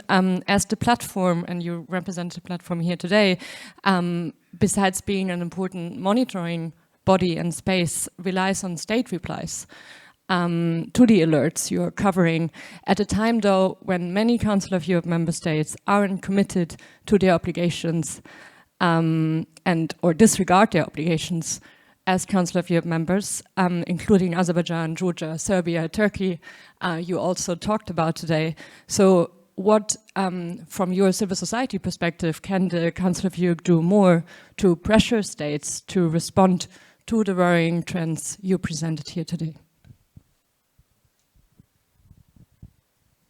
Do we have any more questions from the room? Perhaps one more before I hand over to the panelists to talk through the issues.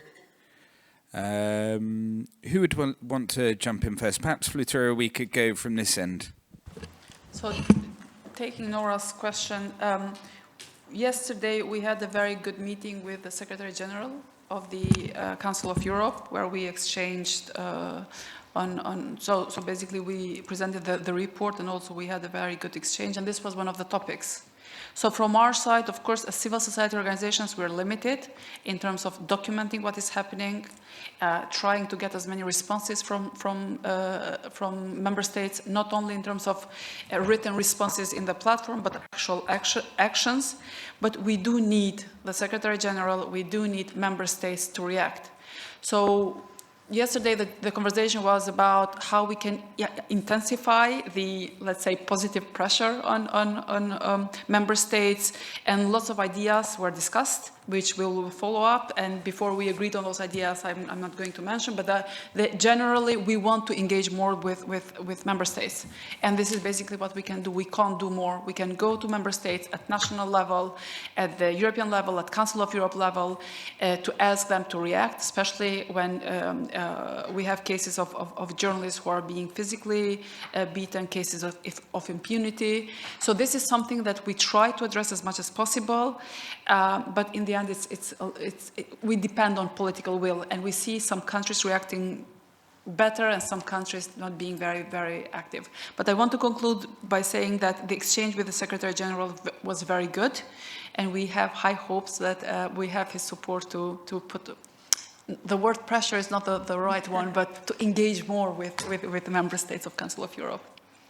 And on Olena, thank you very much not for the first part, but for the second one. We do monitor all types of legislation that have an impact on media freedom, including national security laws. I refer to foreign agent laws because of limited time, but you will find in the platform quite a lot on that. But I do agree with you that more is needed. Thanks. Thank you. And I would actually like to address the question of female journalist safety to our two external panelists. Because, Corinne, you have talked about the threats that Daphne faced during her life. And And a lot of those attitudes are still prevalent in Malta. And Dinko, I think it would be very good if you could talk through, as Serbia now is in this sort of period of uncertainty, with these huge, enormous pressures on journalists, how do you see the pressures on female journalists? And are people providing enough support locally as well?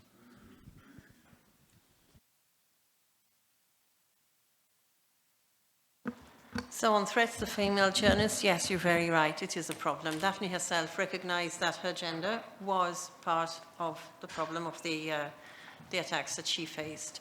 It's not to say that there isn't the same kind of, there isn't hostility towards other journalists, there is, but yes, in Daphne's case, very, very definitely, her gender was a factor. And I think it would be a good idea if somehow the journalist safety platform would flag that up, because it would be recognised, you know, visually as a problem across Europe and not unique to a particular country.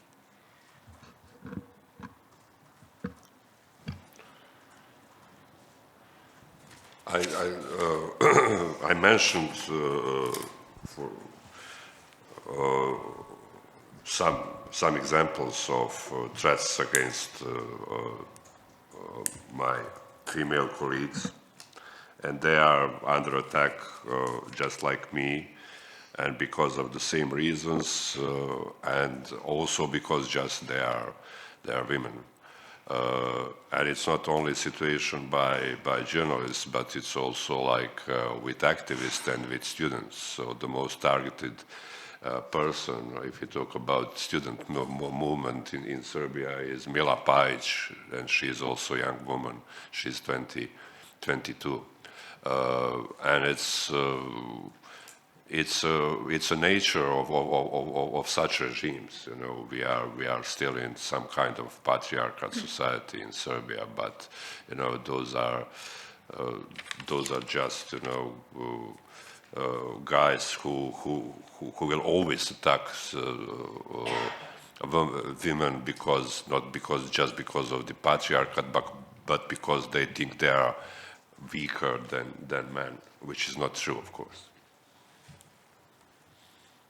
I'm going to try to whiz through, thank you very much, I'm going to try to whiz through some of the questions that we have online, and I'm actually going to ask a platform member to also intervene on a couple of questions.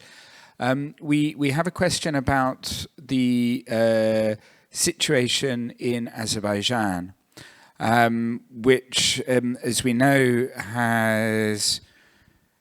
we've seen a wave of arrests, and the crackdown is only getting worse. And Emil Bagirov from the Voice of America Azerbaijani service has said, given that statements and calls for reform have failed, what other concrete actions should be taken to achieve real impact?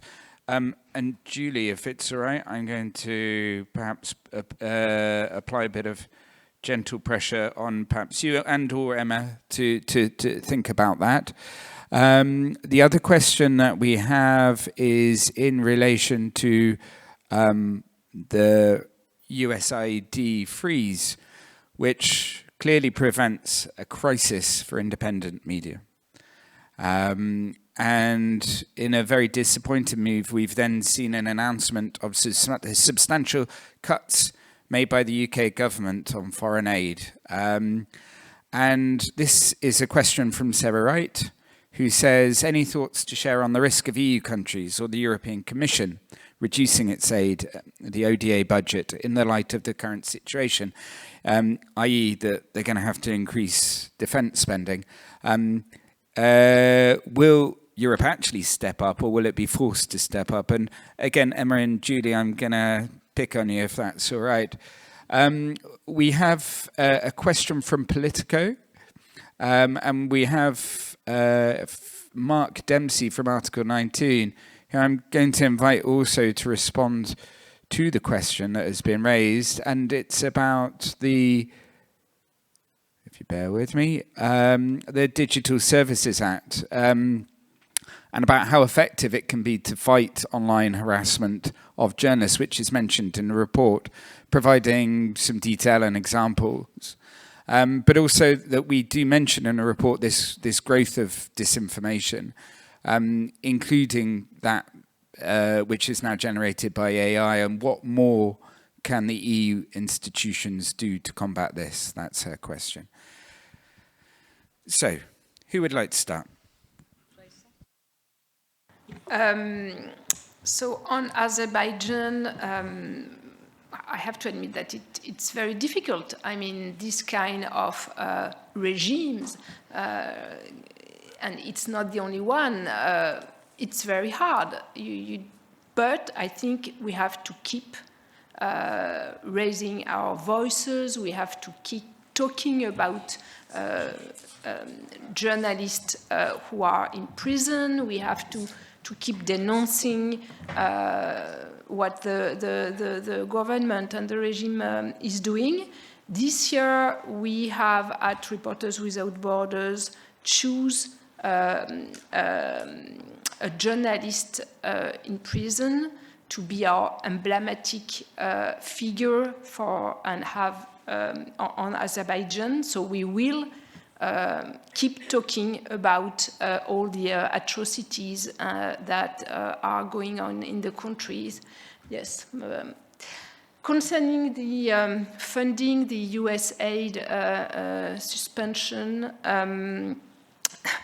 yeah, this is also critical. And we've here already the EU saying that they can't replace the US.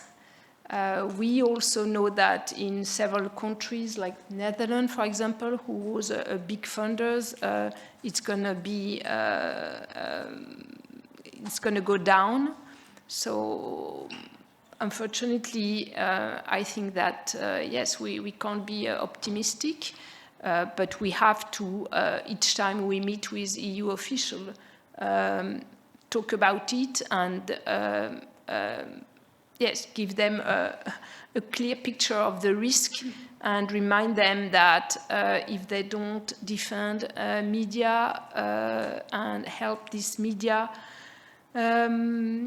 well, democracy is in danger more than ever. Thanks, Julie. Maybe just to quickly add on the US aid and State Department suspension of funding, I think the concern is very real. Indeed, as Julie also mentioned, it doesn't just happen in the US or in the UK. We've also seen it recently in the Netherlands, cutting down ODA funding, but also human rights funding significantly in Germany as well.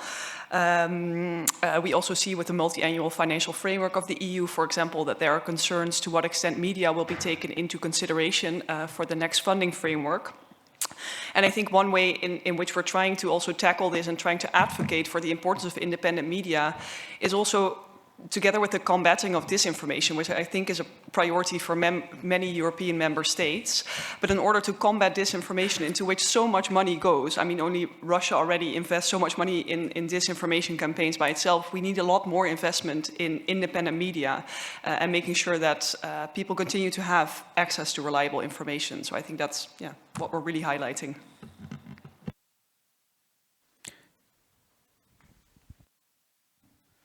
Take the microphone. The camera's over here. So, I mean, it's a good question, and I think speaking on behalf of Freedom of Expression Organisation, first there has to be a proportionate response, which abides by international freedom of expression standards when enforcing the DSA. But in terms of specific provisions, I think the most impactful ones could be the ones around trusted flaggers, which is Article 22 DSA, orders by national judicial or administrative authorities for online platforms to act against illegal content, that's Article 9 DSA, and the notice and action mechanism, Article 16 DSA. There is also what is known as the Good Samaritan provision, which is Article 7, platforms' obligation to inform law enforcement authorities about suspicions of criminal offence. There is also Article 18 of the DSA and the risk governance framework through Articles 35, 35 and 37, which could all play their part in detecting and combating systemic risks of freedom of expression and harassment of journalists. For the political reporter that asked, by all means get in touch. I know you're not in the room, you're online. Thank you very much, Mark, for that impromptu requesting of information and coming up on stage. We're coming to a close now. I want to really thank you for coming today. I want to, again, if we can have another round of applause for this panel. They're absolutely exceptional. You know, I feel that we are in worrying times. We're all of us concerned. We wake up on a daily basis trying to work out how to get through to the end of the day. But at least what we can do this morning and today with the advocacy is to unite and try to send positive messages to the institutions that we want change on press freedom. Do share the report. Do promote our messaging. Do contact us if you have any questions. Reach out about the alerts. We're there with 15 partner organizations and we're there to help. Thank you.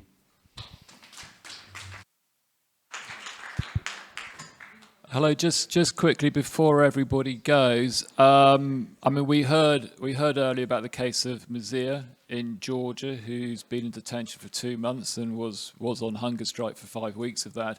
Yesterday, the court hearing ruled that she must stay in pretrial detention. We are going to conduct a quick photo. Outside, we have a little poster saying "Free Mazir." So that's for the platform members, but everybody else here, if you can hang around for 5 minutes, we will take the photo outside and you can join the campaign. You don't have to, you could just report on it. We'll take a photo outside. And then I think afterwards we've got, I'm looking at Adrian now, then the platform members come back in here for an internal meeting. Is that correct? So if we start, we'll meet outside in 5 minutes. Thank you very much.